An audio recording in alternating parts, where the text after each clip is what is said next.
Turn that off. It's time for No Pad Sports Talk. Stay tuned as two brothers bring you the latest from your Michigan teams and beyond in hockey, baseball, football, and more. Let's get started. Here are your hosts, JD and Steve. Alrighty, welcome to another edition of No Pad Sports Talk. I am one of your hosts, JD. And I am Steve, and well, like I said, it's another week, another week in sports. So we're here to talk a little bit of baseball preseason. At least to get we started got here. Couple things anyways, but yeah, we're going to start off definitely with some spring training baseball. Not going to talk too much about it, but I think there's a couple things I just want to point out real quick on my end of things anyways. The first, I just want to pick out I just want to talk about a couple players. That's what I'm trying to say. A couple players. First player I want to talk about is Matt Manning. That's all. Okay. Right? So Matt Manning, I had a lot of, high expectations, and due to injuries or other things, that's happened, he hasn't really been there. He hasn't met those expectations. Now, you can only put so much stock in spring training baseball. And I know this. I'm not getting all super excited or anything, but it's just nice to see because it's not just about the stats. It's about how they look when they're playing. And, so far, Matt Manning's looked pretty good. And I know he's only pitched 5 innings so far, but out of the 5 innings, he's had 6 strikeouts, a whip of .4, and a batting average against of .059. So he's only given up 1 hit, 1 run, which was also a home run during his 5 innings pitched. 6 strikeouts and just 1 walk, which is awesome. So, and when we're looking at the starting rotation, because that's something we've been talking about a lot, is the starting rotation. Absolutely. It's they have a lot of high picks with Casey Mize, Matt Manning, that they can do some stuff. They brought in, Maeda, Flaherty, and of course, Skubal is supposed to be the ace so far this year. So if we can get Mize and Manning on track to go with, the steady nature of Maeda and then, the ace of Skubal, we might be looking at a pretty decent rotation. Yeah. And so it's just nice to see that Manning, kind of is doing so good so early in spring training. It's better to see him do well than, do poorly. Well, of course, right? Because spring training, like any other preseason type of stuff, is about getting back in shape, right? You don't go out there. It can be confidence building as they're moving into the regular season, right? When they start, they start out strong, so it gives them that opportunity to, feel good about themselves and where they're at, right? Nobody wants to start the preseason off, batting 100, right? Or have an ERA of 12, right? Yeah, we're talking about you, Jason Foley. So, Alex Lang at 18, but only 2 innings pitched. Nothing well, major. And that's my thing, right? Is just it really comes down to having preseason as warm up, right? We talk about practicing. Practice how you want to perform, right? And these preseason games, spring training, that's what this is about. They got to get out there. They got to show that they're back in shape, that they have the ability to do this, they can do that, and be able to perform at a high level. Yeah, Alex Lang is kind of interesting, though, because he's always kind of had some really nasty stuff, and it's kind of showing so far in the preseason. So he's pitched 2 innings, which is 6 outs, and out of the 6 outs, he struck out 5. Wow. But the problem is he's given up 2 home runs and a walk on top of that to get an 18 ERA. So, yeah, it's Yeah, but the guy's got some nasty stuff. Again, I'm not putting too much stock into spring training. I'm not worried about Alex Lang. I'm not saying that. Just being fun with it. Well, but yeah, I mean, it is nice to see Matt Manning though, kind of look so good so early. That's pretty much the point of it. Do you see Lang as a starter, or is he going to be a reliever? No, he's our closer. He's our closer. So on that end, 2 home runs and another, is not. You're giving up a lot of runs, and the ERA is based over a 9-inning game, right?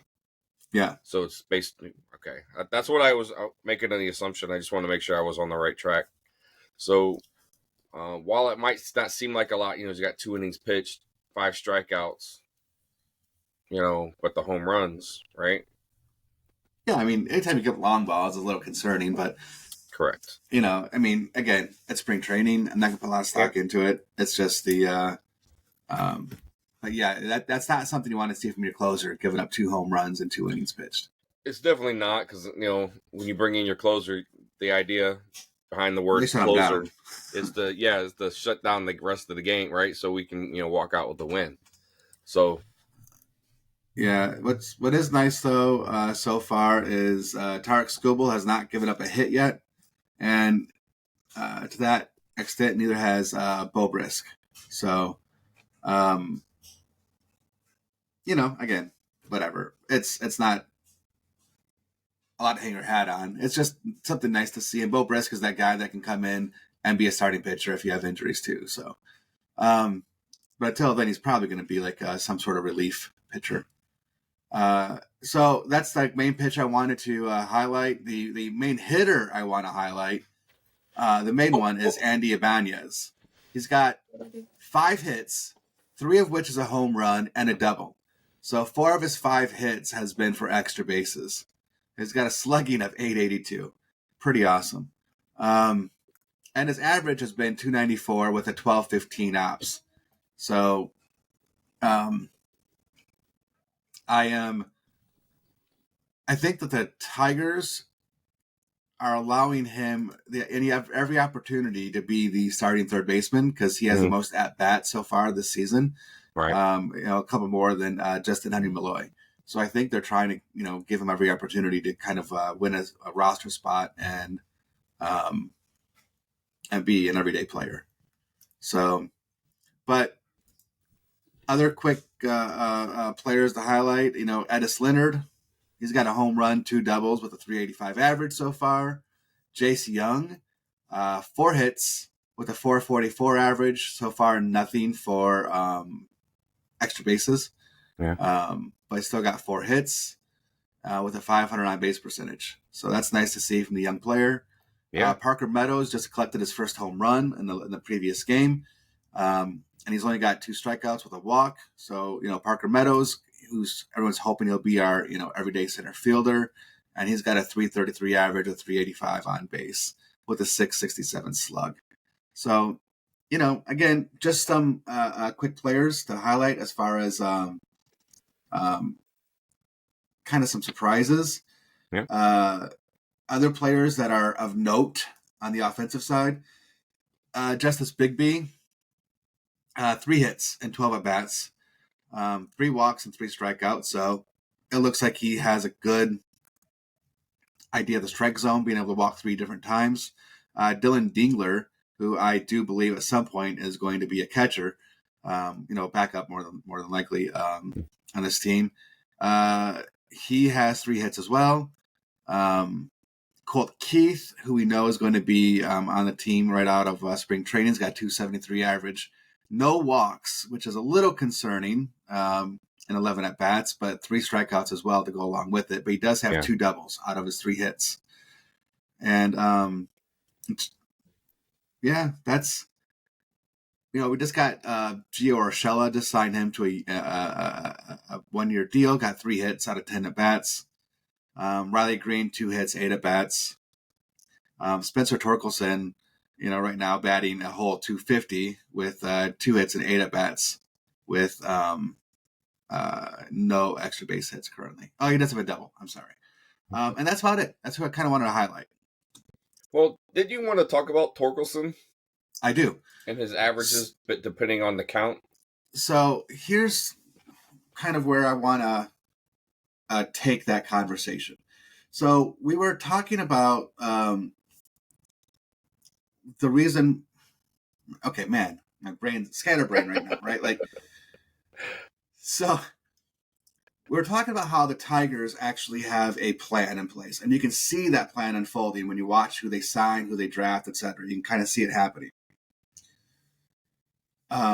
And they want hitters that can control the strike zone, right? They're patient at the plate. They're not going to strike out a lot, and they can work the count really well.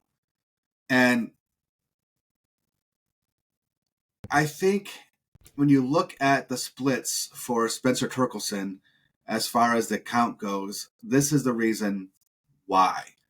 Now I'm going to go ahead and share my screen here. And so anybody that's listening to us on YouTube would be able to see it, what I'm talking about. As soon as there it is. I gotta find the right thing. So, look, this is what I'm talking about, right? You kind of see right here. It talks about through the counts. You start with a 3-0 count, go down to 0-2 count. Over here is your WRC plus. That's huge. And you got your regular averages, on base percentage, ops, etc. Right. So this kind of shows up everything as far as what we're looking for a hitter goes: K percentage, walk percentage, etc. So when you're looking at it here through a 3-0 count, his average is 400. Right. K percentage real low at 5.6%. Walk rate really high, of course, when being a 3-0. And that's the best case scenario for Torkelson. He's got a 298 WRC plus, and a 1483 ops. Amazing. 733 slug, 750 on base percentage. Like, everything is huge. Now let's go at the other end. I'm not going to go walk down, every single. Let's go to the other end, the opposite end, 0-2, right? Only a 148 average. His WRC plus is a whole 16. That's terrible. Right. So he K's at 55.5% in that scenario. He does have a 2.1% walk rate, but 0-2 has not been kind to Spencer Torkelson. But every time you look at every single hitter's count that we're talking about, right? 3-1. How is he doing in 3-1 count? Well, he's still got 249 WRC plus, with the 1,200 ops. 3-2, not quite the hitter's count we're talking about, but at 3-2. His walk rate and K rate are almost identical. 1 point separates them, because again, one pitch either way, right? Right. But he's got 241 average, which is respectable, but his on base percentage is 468. Just, 32 points shy of 500 on a 3-2 count. So at least we can expect him kind of get on base. And his WRC plus is still 171. And you kind of see that with a 2-0 count, 1-0 count, 2-1 count. We got some good numbers for all the hitters counts. Once you start getting into a pitcher's count, look at this. At an 0-1, his WRC plus goes down to a 69. So this is what I'm talking about, right? His K rate is already 33% of that scenario. Right. There is a it did show, like, there was one I saw that showed like home runs and stuff like that. Yeah, right here. So you kind of see that actual stats through some of these counts. The 13 home runs with a 1-0 count, 15 home runs with an 0-1 count. But this is why you want to have players that don't chase. This is why, again, Javi Baez, that got brought in from the other regime, is so detrimental to what the Tigers are trying to build, because he's a chaser. So when you look at some of the advanced metrics, chase rates, contact percentage with balls in the zone, so some of the more advanced stats, but those advanced stats will show you whether or not Tigers might be interested in a player, because they want low chase rates with high contact rate. That's the bottom line. So, but it's pretty eye-opening, right? To kind of see such a dramatic difference.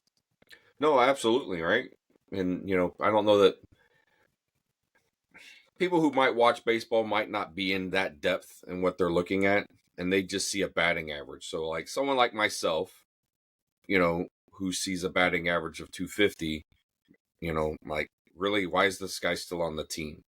Right? Like, isn't there anybody better? Now, I've seen batting averages come down. Like, they're not what they used to be. No, right? not at all. No, not at all. So I'll be right back. Yeah, and I think you can attribute those lower batting averages to changing in pitching, what the strike zone might look like. I mean, there are lots of factors I think that come into play when it comes to why batting averages have started to fall.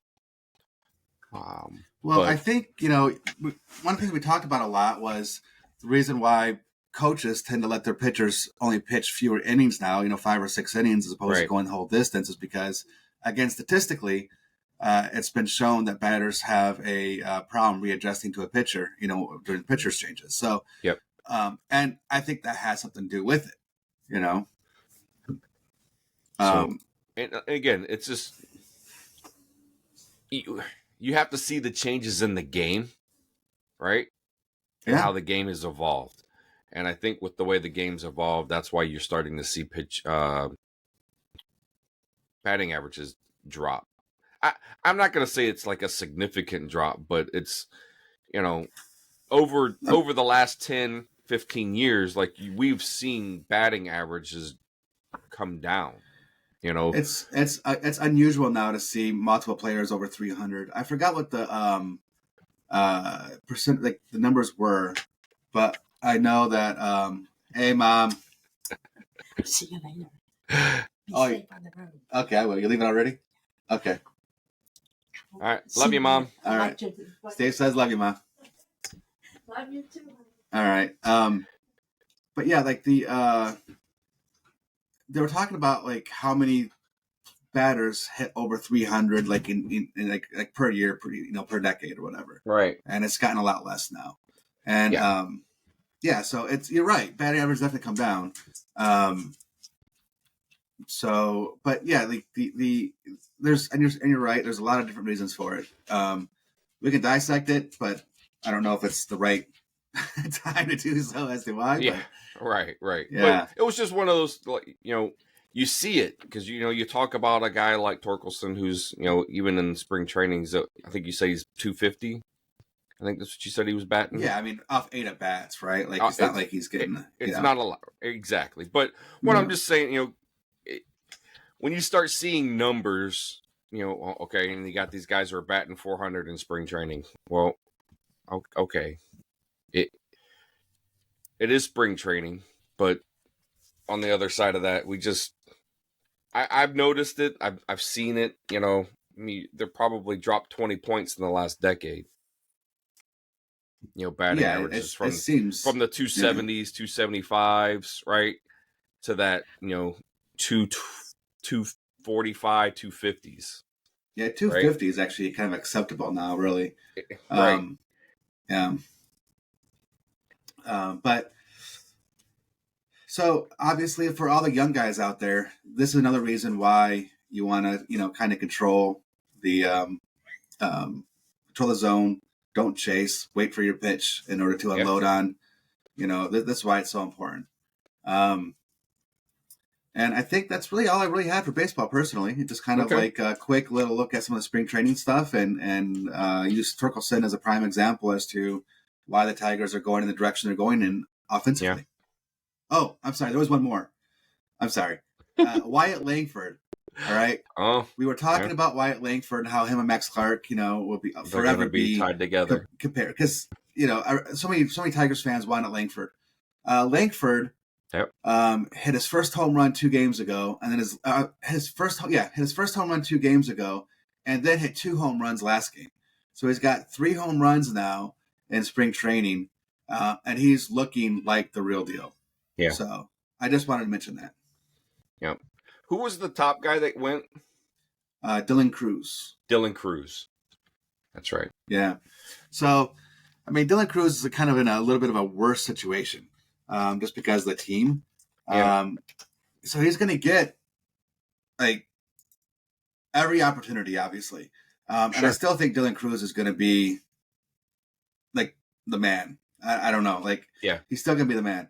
But he's struggling so far, you know, and that's something we've seen with like Spencer Torkelson. You know, we'll take him for an example. Right. You know, spring training so far this year, at 11 at bats, he's got only 2 hits and a double. So his batting average is only 182.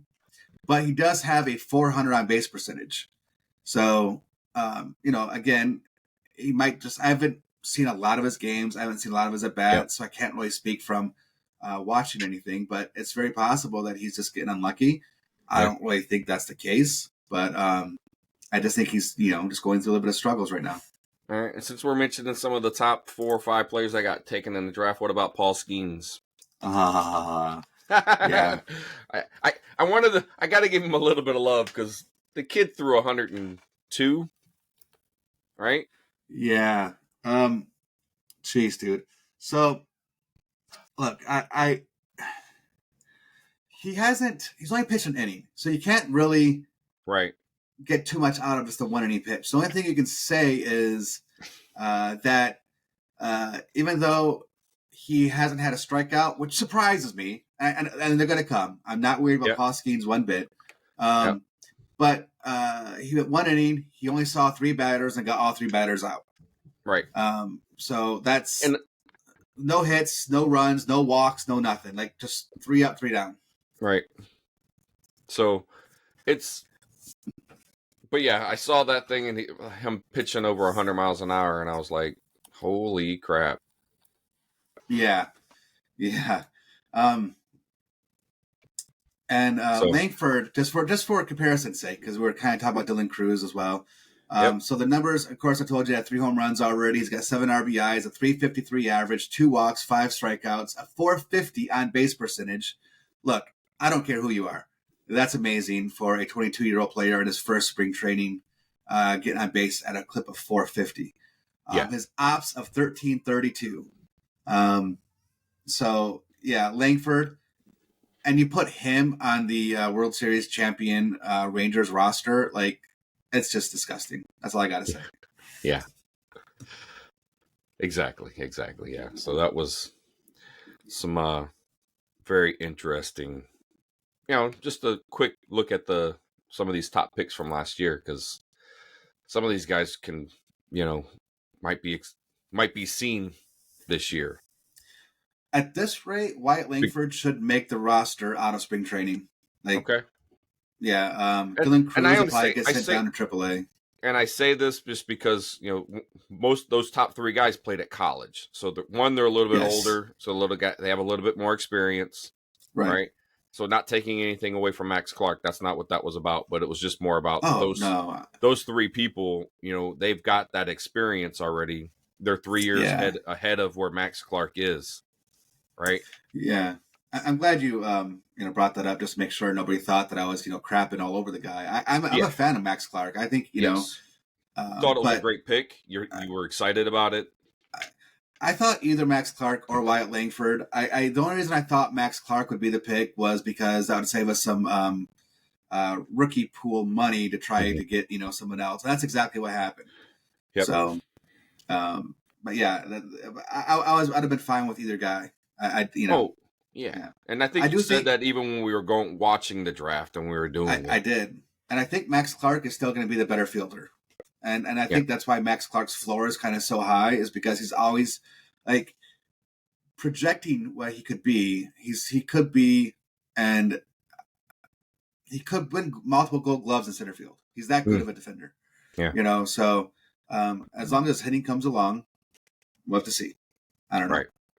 But at any rate, kind of got a bit off the rails there, but it's to me it's exciting because, like, again, we talked about it last year. Like, we're seeing a lot more athletes choosing baseball over other sports. Correct. And so we talked about some of the, like Elly De La Cruz and some of these other guys that's been rookies recently that's come in and kind of seen their athleticism. Those guys previously might have been like football players or basketball players or what have you, but they're choosing baseball. And I love that because the influx of talent that is now in the Major League Baseball is something that I don't think we've seen in quite some time. as far as having all these young star players. And that's great. It's great for the MLB. It's great for fans. Yes. And just for the record, Paul Skeens will almost 100% guaranteed he's going to make the roster out of spring training. The guy is too good. Yep. Even if they have him as a closer for initially, right? No, try and work him into the rotation. No. Okay. No. Yeah, like it's.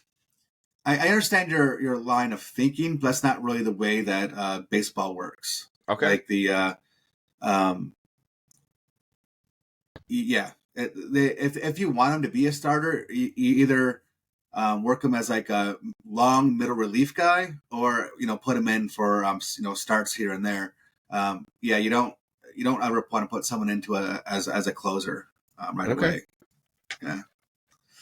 Well, no, I just you work him in, allows him to continue to build strength, but seeing time and seeing batters and live action. But so as far as Skeens go, this is again a little bit of a for you guys out there, a little bit of my mind what I'm thinking right now as far as Paul Skeens go. Paul Skeens is good enough right now that this isn't my prediction. I'm just saying that it's possible that we could see Paul Skeens win Rookie of the Year and Cy Young in the same year. Like, he is that good right now. Okay. Well, all right. But yeah, okay. And I know you were wanting to talk about, what do you want to talk about next? So I'm watching two things here. I got on the TV here. I'm watching the NASCAR race that just started, but before the race, the Iowa Hawkeyes played Ohio State on women's basketball, and Caitlin Clark did what Caitlin Clark does, and she broke the record.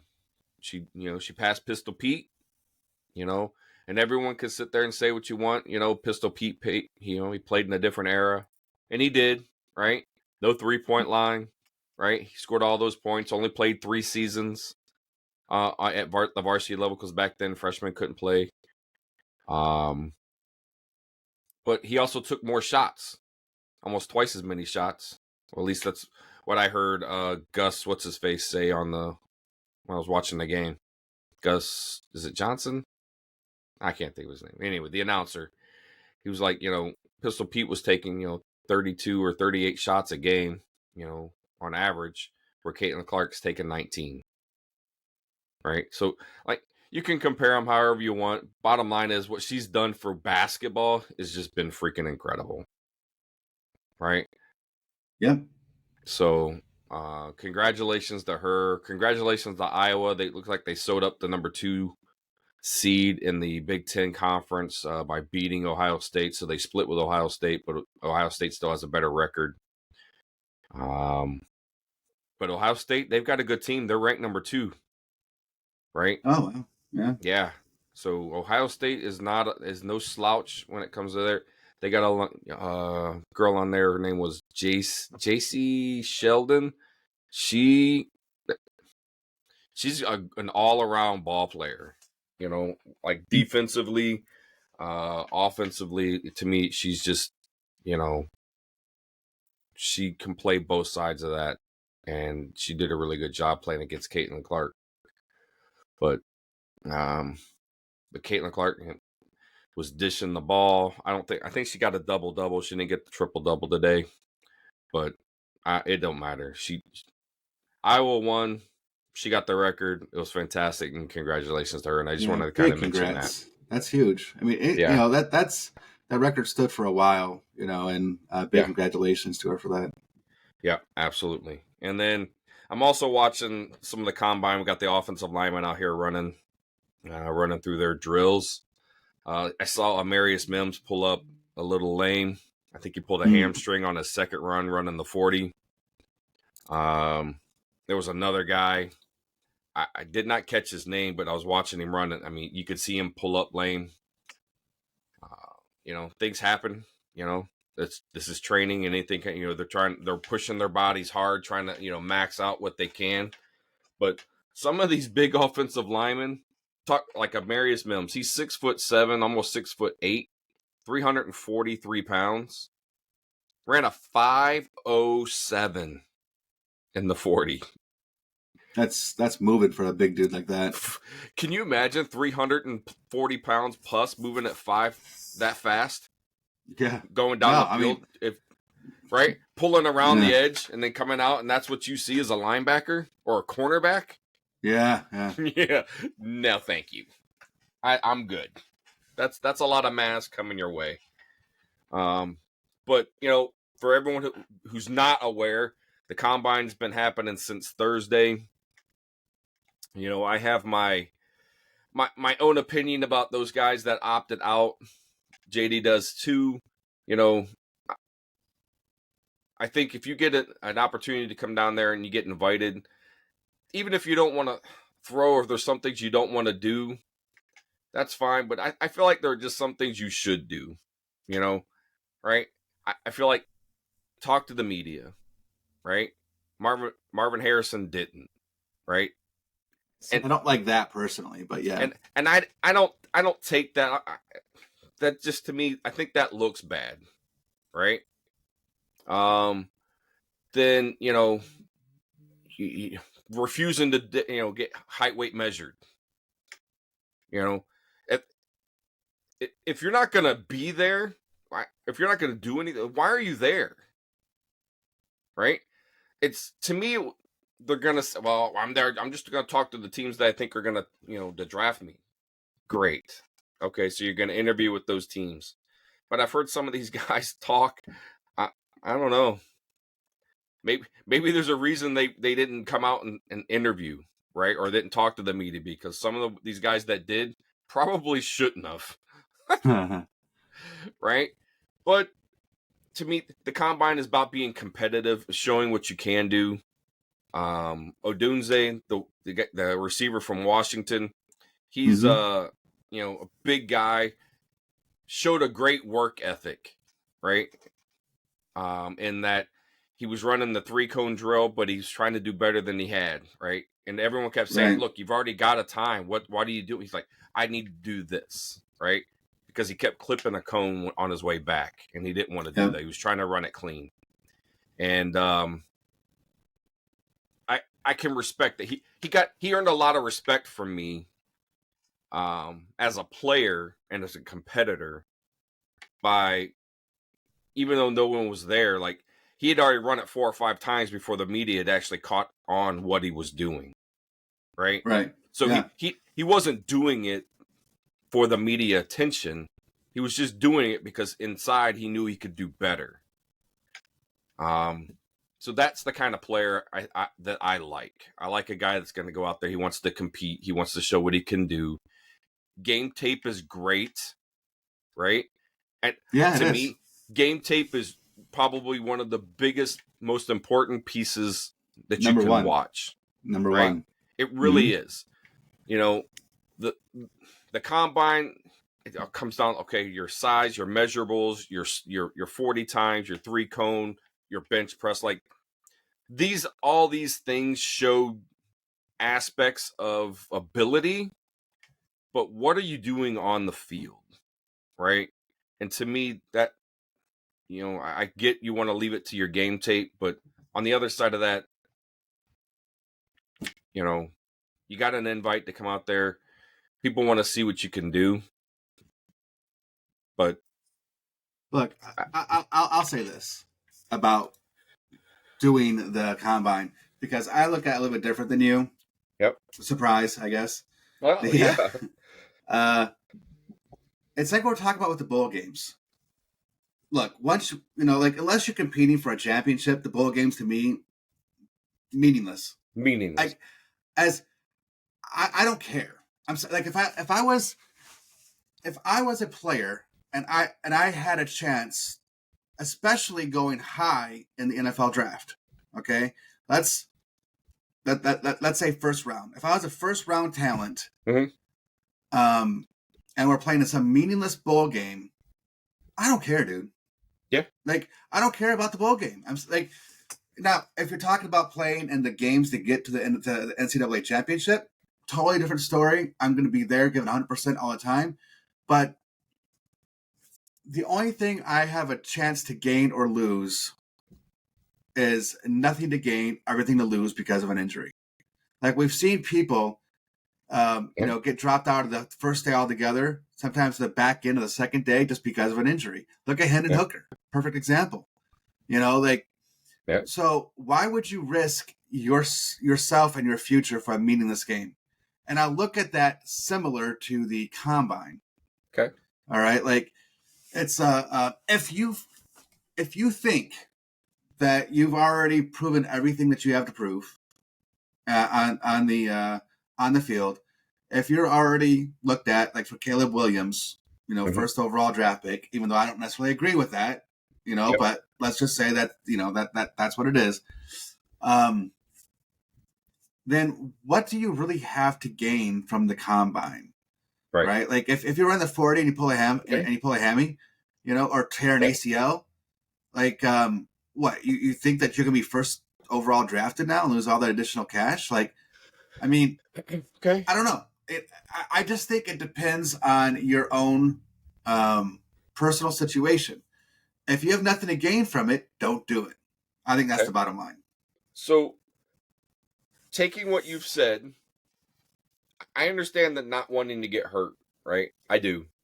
We've talked about bowl games, guys that opt out of that who are going to already know they're going into the draft and have an opportunity to say their day one or day two drafts picks. They're not going to not to play, and I understand that, right? We've seen some really good players get hurt in bowl games, and it hurts their draft stock. And then when they even if they get drafted, when they come back from that injury, they're just not the same player. That happens, sure. Right? So I understand that. But these same guys that are going to opt out here at the combine are going to go and perform at a pro day. So whatever happens at a combine, they can still get hurt at their pro day. One less day of that chance happening, I mean, and not everybody does a pro day either, does a full pro day, now some of these players, they might go ahead, again, I have no idea, but say Caleb Williams, he might throw at his pro day, but he may not run, again, less chance of, pulling up lane. Yeah. So we don't know what they're going to necessarily do at the pro day, but I feel about the pro day the same way I feel about the combine. If you have nothing to gain for it, don't do it. Just, you just sit there and you just tell everybody, I'm going to let my tape speak for itself. That's all. Everything's out there, Yeah. Again, depending on the situation. If I am a borderline, if I'm borderline to get drafted, or if I'm borderline, fourth round or third round, or have a chance to, become a workout warrior and be a second rounder from a fourth round, something along those lines. Like, yeah, you bet your butt I'm going to do everything I can in order to impress the scouts and try to get drafted earlier. Right. But some of these people that are not participating, I understand why they're not. They're going to be high draft picks regardless. And the only thing that can happen is, even if they don't hurt themselves, what happens to go out there and just have a completely bad day? And say, he normally runs a 4.44 and he goes out there, runs a 4.58 for whatever reason. I don't know, just hypothetically. He goes out there, does drills, and he drops, 3 of the 8 passes thrown to him. So now the only thing you have a chance to do is hurt your draft stock. Even if you don't get hurt, you still got a chance to hurt your draft stock. Yeah, you do. I don't know. I come from a different time. I grew up in a different era where you didn't see that, right? People got called to the combine and they competed, right? They did the things that they needed to do at the combine, even if they knew they were going to get drafted high. But I don't know. Differing opinions, and everyone has their reasons for why they're doing it, and whether it hurts them or helps them, because that's I guess it remains to be seen, right? Yeah. On the other side of that, you've got if they're interviewing with teams and they're coming out there and they're doing that, that's going to matter on how teams feel about them, right? Because personality is going to matter. Sure. Yep. Right? Is it going to fit with our team? So there's a bunch of stuff that happens there. So, and I get it. I like to see guys compete. Well, I think, I agree, and it kind of goes back to what we were talking about last episode. We're talking about all these All-Star games that are no longer matter because they're basically worthless. It's a waste of our time to watch them. Right. It doesn't matter if it's the NBA, the NFL, whatever. And at the same time, I understand the player's perspective because, again, they don't want to get hurt playing such a physical game, But, to me, I think what's gotten lost with the All-Star games and what makes that a little bit different, slightly different than, say, the Combine or whatever else, is that the All-Star games were always meant to be for the fans. Right. And that's just completely changed now, right? Where it's they're no longer looking at it as this is for the fans. And now you get these stupid competitions that nobody really cares about, and you get flag football instead of good physical football that we know of. You get the NBA where they let you drive to the hoop and do some 360 dunk, instead of actually, D'ing up like Kobe did in LeBron when he's like, welcome to the NBA, son. You're not going to take over for me yet, right? You see stuff like that. That was fun. That's much better of a game than what we get now. And this is no longer for the fans. It's basically a paid vacation for these superstar millionaire players to go wherever it is they're going to go. And what do the fans get? And for that? Nothing. You get nothing. It's a crap product. Bottom line. Absolutely, it is. So, but that's kind of where I guess I want. You're looking at, when it comes to the Combine, these players, some of these guys, I saw some linebackers run some good times, right? Guys I didn't hear about, that know about, that I'm trying to take a look and see what they have available. But to me, that's what I use the Combine for. Is I'm trying to evaluate players that I might be able to see in my late rounds of my draft, right? Because I figure teams have got here's my top 5 guys that I'm thinking about, and if they're available, I'm going to get them, right?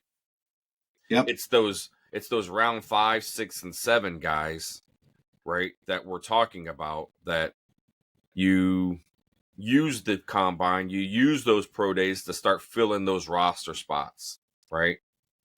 Can I get an offensive lineman who plays guard, tackle, right? Or a guard center, right? Can I get a D lineman who's going to be a contributor, on third down or on first and second down and run plays, right? So that's why we have these things. That's why it's supposed to help us evaluate talent, right? So you get to see a little bit of something, and then you can go back and start looking at game tape. Okay, this is the stuff that I saw, right? You talked about a workout warrior, guys who can, bench press 225 30 times. Well, that's freaking great, but how does that project for you on the field? So let's go look at that game tape, right? So it allows you to kind of start slotting these people and prioritizing, okay, this is what you're looking at. And NFL teams have all these evaluators looking at this, right? It's not just you and me, right? For you and me, it's difficult. That's just why I guess I see the Combine as something that I like to watch, because I want to evaluate some players like the ones I'm talking about, right? And then I can go back and start looking at some game tape of these players. But it's, they've got 20 people doing this, right? As their job, right? Yeah. They're evaluating talent for people who aren't even in the draft. They're still looking at guys who are going to come out next year. the year after that, right? Yeah. So, and that's they're already mocking up draft boards for 2 years from now. So it's different for me than it is for NFL teams. So there's a part of me that understands the guys that opt out, but there's a part of me that says I'd like to know who we're looking at. Even though I'm not getting paid to do this, I love doing it, or I wouldn't do it. So, yeah, obviously, yeah, we do love doing this, but like, look, I agree with everything you said, right? Like, but ultimately, it's like fantasy football. Like, most of these players don't care that you have a championship game in fantasy football, right? Like, right. You know what I mean? Like, and they're not going to care that this is how you're trying to evaluate them, Mister No Name from Southeast Michigan. Like, right. Again, nobody cares. They're going to do what's best for them, which I totally understand. I see that. Yeah. And personally, like, I personally hold it against them. The only thing I hold against them is being kind of like a jackass, let's say. And not talking to media, not showing up, like that just shows a level of immaturity that is kind of worrisome if you hold a top 10 draft pick, like what, because how many times we've seen it in the past where immaturity on some of these players, they end up making poor decisions because of their immaturity, and they get put in jail, or they're out of the league in 3 years, whatever it may be. Well, you could look at Jameson Williams. Like, some of the things that he did was more immature than right. The betting thing, that's a whole other thing. I would not put him in that same category that I'm talking about. I'm talking about like Henry Ruggs and stuff like that. That's driving 900 mile an hour and killing two people. That. But immaturity is still immaturity if you're going to be making bad decisions at the next level. And if you're going to start showing that now, before you're even drafted, to me, you're right. It puts up a red flag. Yeah, it's a red flag. So, and it's not like you have a chance of getting injured talking to the media. Like that's not really an excuse. Like to me, there's no excuse for missing out on media day. When you're there already. So, but that's kind of where I wanted to go. I mean, like I said, they're still doing. These lineman drills now. They're doing some pass blocking, turn around and rush. Checking hip. Make sure how can these guys get their hips turned? Can they change direction? And I'm telling you, man, the offensive linemen that are coming out now, these guys are athletes. They are athletes, right? I don't care. Like they're like the unsung hero of every game, right? They go out there, they did their job right. They kept their quarterback upright, the 100-yard receiver, win the game. 100-yard rusher, I should say. But bottom line, they're unsung, and I like watching the big guys run. Yeah, me too. And I just watched that the Granger guy, the offensive lineman, out of where was that at? Was it Georgia or Alabama or something? Mm-hmm. Yeah. I don't know. Like, Georgia. Like, I liked what I saw in that little drill that he did. Yeah. So, anyway, just a call out. That looked like a pretty good drill for him. Yep. And these guys, right? There's a lot of them. Right? There really is. And I think as far as offensive line and where you can get them in the depth, you can get these guys in round 5 and round 6, and they can be contributors for you early. Yeah, that's true. But so what we're currently working on is, after the combine, all that kind of stuff is over, trying to look and find out our favorite prospects that will potentially be available when the Lions are drafting, and for their picks. Obviously, I said it before. I think the Lions are going to trade back. There's gaping holes in between certain number of picks, and I think they're going to try filling them by trading back. I don't know when that's going to happen. I just expect it to happen. I also wouldn't expect anything. I can't expect anything. I also wouldn't be shocked if they tried trading up to grab a prospect that maybe falls to around 2022 that they really, really like. But yeah, so it's all going to be guesswork because we don't, we know they're going to move around in the draft. We just don't know when and where and how. So, but, just trying to determine, hey, you got pick number, 29, who might realistically be available at 29.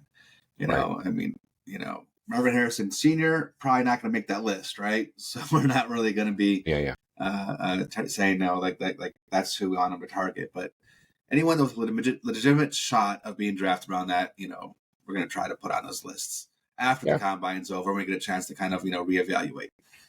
Yeah. So just some important dates here for those that don't know. March 5th, franchise tag designees need to be in transition tag. Has to be placed on players that is going to happen to by 4 p.m. March 11th through the 13th, that's the early tampering. I don't know if it's tampering, but that's when they can first start negotiating with free agents. But they can't make it official until the 13th, which is the first day of the new league year. So that's a couple of weeks away. So that free agency, as we were just talking about here, between the combine and here in the next couple of weeks, we're actually going to see what the Lions have done and who got tagged and who didn't here this week. Right. So all of that is important stuff for what the Lions are going to be looking like and what they're going to do during free agency. Yeah, look, we expect Lions to kind of make a pretty big splash in free agency. There's been talk about Brian Burns potentially being targeted by the Lions. I think that's very possible, and I would not be surprised if that does happen. Look, the salary cap was a little bit more than what was expected, so Lions, just like every other team, have a little bit more money to use for cap space, and they're going to sign some of their players to longer-term deals, but we can still expect a significant splash in free agency this year. And with some of the defensive ends that's available, I do expect them to make a splash in the defensive end free agent market. Yeah, which, if we can help our defensive line, that also helps our secondary. It helps everything, really, obviously, right? Right. It opens up stuff for the linebackers. Yeah. It's going to create, less pressure for our defensive backs. Yep. So, and really, if it is Brian Burns, that's going to help him individually, come in, get away from Carolina and being on a little bit better team like the Lions. And that's going to be huge. Yeah. Which is in new water for us too. Cause how often do we have to say, or do we get to say that, we're better than someone. You're better than somebody. Yeah. But yeah, so look forward for a couple additional episodes coming out with looking at the free agency, looking at the draft, and obviously we still got lots of baseball because I'm not going to forget about the baseball. I got to talk a lot about the baseball. So baseball's going to be it for till October from. So we're going to be talking baseball every week. But yeah, look, it's 54 minutes. We'll get out of here. Appreciate all you guys listening, and we'll talk to you next time. All right, take care, everybody.